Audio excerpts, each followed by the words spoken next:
about what do we need to do. So that's my topic. What do we need to do? So I'm sort of tempted to say that the first thing we need to do is examine any illusions we have about this new Liberal government. Because we're so excited to get rid of Harper that people want this new Liberal government to be something. And so we have to, you know, look at not what we want it to be, but what it is.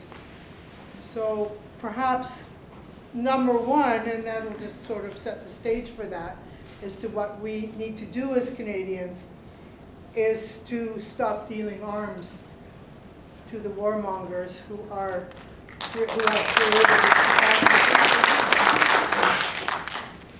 a $15 billion contract signed under the previous government to supply Saudi Arabia with light armored military vehicles won't be revisited after the execution, the assassination of dozens of prisoners in Saudi Arabia, our foreign minister told us. Good. This is ominous, not only for continued support of the Saudi royal family, their war against Yemen, their war against Syria, their assault on rights, their mass executions, but also because, obviously, Saudi Arabia timed these executions as a way of sabotaging the peace process announced on December 18th. And Canada is going right along. So I think that gives us a very good indication of how things are going with this government and the work that lies ahead of us. Because surely, just as we welcome refugees, we all have the responsibility to put a stop to the war which is creating these refugees and to the wars of aggression which have created a refugee crisis at least as big, if not larger, than that following the Second World War. So really, number two, and that really encompasses everything, is that Canada must get out of the business of regime change. And this is the cornerstone.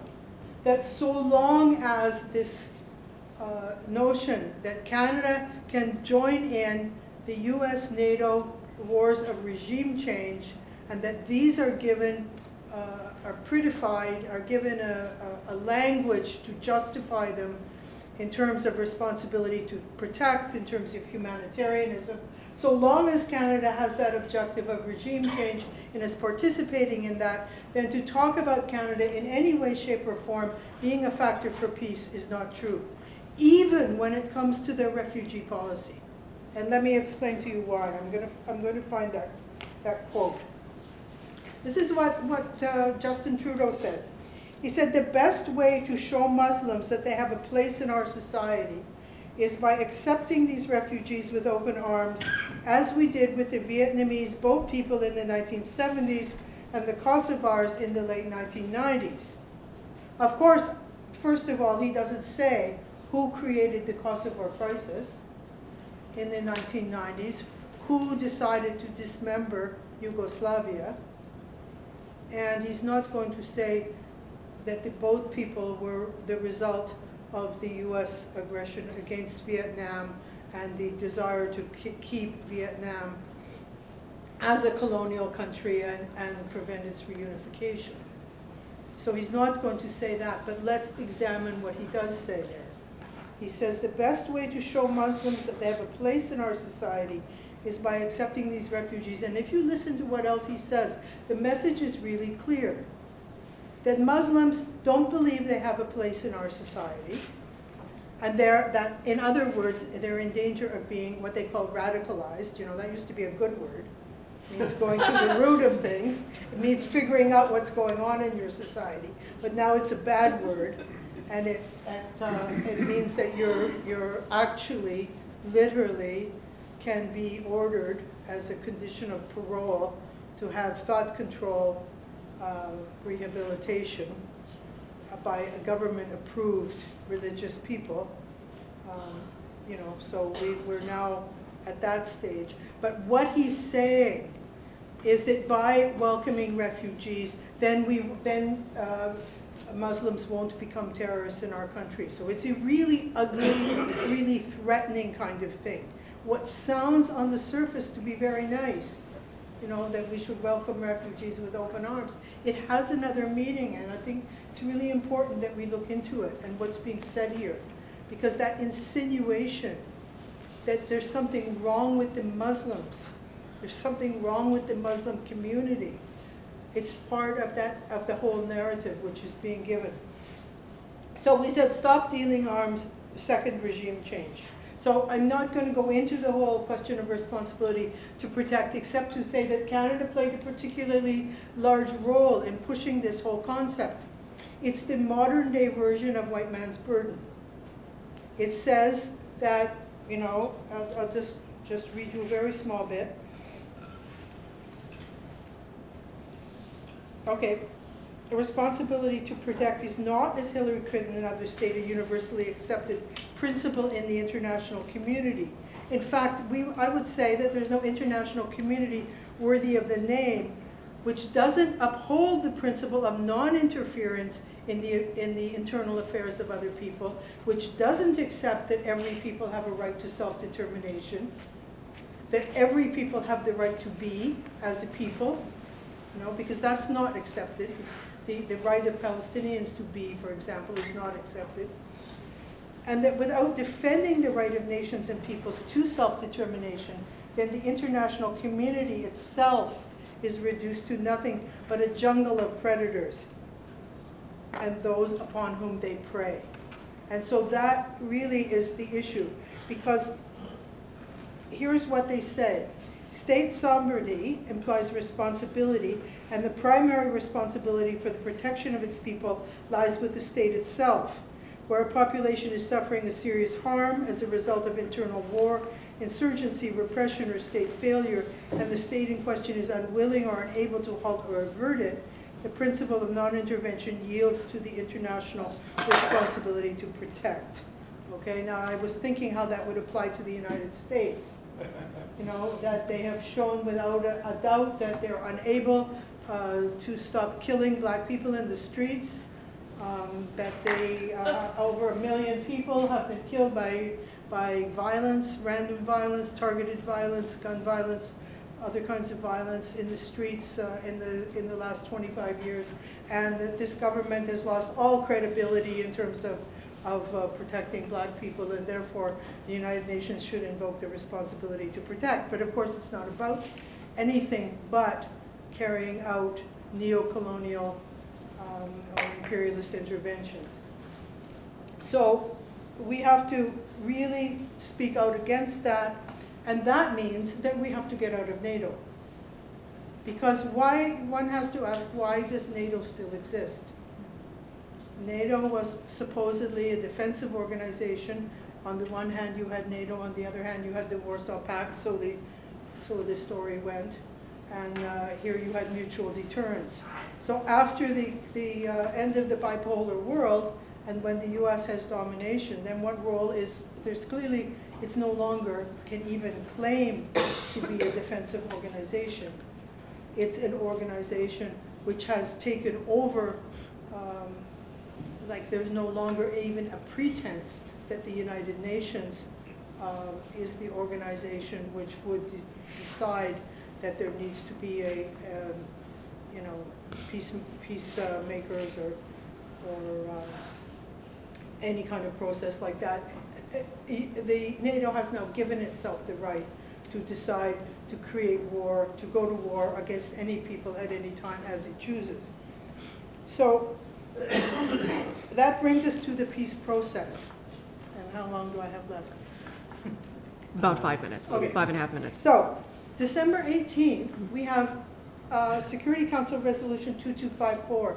And the really important thing I want to stress on this, you know, I'm going really fast on these things because we just, you know, are running out of time here. 2254 set out a roadmap for a peace process in Syria. Well, that sounds sort of both good and bad because, you know, the people of the Middle East, especially the Palestinians, have a lot of experience with roadmaps for peace in which there's actually no intention to make peace. and that those who are, part of the peace process actually want to sabotage it from the very beginning. But 2254 says that the Syrian people have to decide it for themselves, and that they have a right to decide, so it sounds good. At the same time, you have the Minister of Defense in Canada saying that Canada insists on regime change. He says Assad is worse than ISIS, basically, is what he says. You have the same thing said by John Kerry, who says that Obama's aims are to support his friends, and basically, to paraphrase it, that Obama's aim is to make sure that the government which is established in Syria is one that is acceptable to the United States. So what does this mean? See, the problem is that we all talk about ISIS, but the narrative that there's all these other organizations which are somehow legitimate opposition forces has gone very deep. And so that has to be examined, and I think it's really important for people to go and examine that. Because, for example, they keep talking about Free Syrian Army as though it was not an organization which has never won any battles unless it was allied with ISIS or al-Nusra, okay, mainly al-Nusra. So how is it a moderate force? Like, what is moderate about the fact that together with ISIS or al-Nusra, it is engaged in this terrorist operation? There's nothing about it. So the way that they want to sabotage these peace negotiations is to insist that those who are part of the terrorist network become part of it. So that those who are not legitimate actors, because those who can form part of the peace process are those who want peace in Syria, are those who actually want the Syrian people to be able to decide. So that, I think, is a very important question. The final thing I want to say is that if you want to understand what's going on in Syria, which I think everyone here pretty well does understand, but it's always very instructive to actually listen to what they themselves had to say. So if you go back, I think many people here are familiar with the Yangon Plan, but here is a policy document written in 1996 by Richard Pearl and the study group on a new Israeli strategy towards 2000 for Benjamin Netanyahu, who was the prime minister at that time.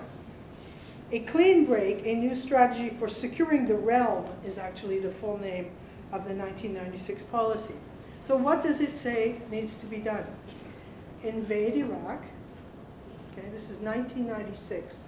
Destabilize Syria, destabilize Lebanon. Israel can shape its strategic environment in cooperation with Turkey and Jordan by weakening, containing, and even rolling back Syria. This effort can focus on removing Saddam Hussein from power in Iraq, an important Israeli strategic objective in its own right, as a means of foiling Syria's regional ambitions. It goes on to talk about the necessity to balkanize Iraq, including establishing a Sunni Muslim central Iraq, read ISIL, right? The Islamic State of Iraq and the Levant, right? So that's it, it's in the plan. And so the whole plan was based on the complete balkanization of every country so that there is no one who can stand up to the imperialist powers, to Israel, and so on. And that is what they have been doing. So if you examine the role, say, of Turkey, who I believe, now it's sort of incontrovertible that Turkey has been buying oil from ISIS, that Turkey is financing ISIS as well as other groups through the purchase of that oil, that a lot of that oil is actually being sold to Israel. That you have, it's just amazing, like I didn't even know some of this till I started looking into it in preparation for this, that the hand of Israel is so much involved in the war in Syria. That's a wrap up. So in conclusion, really what I want to say is that this work, you know, I will end by speaking frankly.